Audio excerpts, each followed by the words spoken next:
D'après la Banque mondiale, sur le plan économique, le coup de libération d'août 2023 n'a pas entraîné de perturbations importantes, à l'exception notable des secteurs de la restauration et d'autres services nocturnes qui ont fortement été impactés par le maintien prolongé du couvre-feu. Dans sa récente analyse de la situation économique du pays, la banque a indiqué que la croissance du Gabon devrait rester positive mais modérée au cours des prochaines années, en raison de l'épuisement progressif des réserves pétrolières prévues à partir de 2025.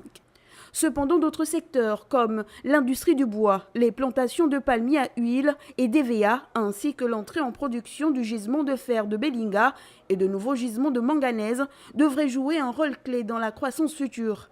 Néanmoins, des risques significatifs pèsent sur les perspectives de croissance.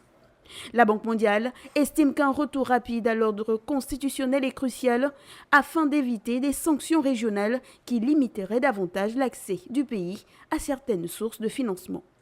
Un autre risque important proviendrait de la dégradation de la situation budgétaire du pays en raison de la baisse attendue des recettes pétrolières à partir de cette année, combinée à de fortes pressions exercées sur les dépenses de l'État pour faire face à la forte demande sociale.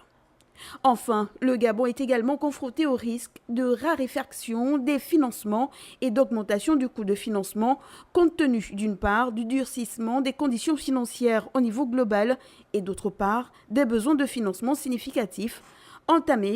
anticipés pour faire face à l'arrivée à maturité échéance des euro-obligations en 2025. L'accumulation d'arriérés de paiement, malgré les efforts des nouvelles autorités, accentue ce risque.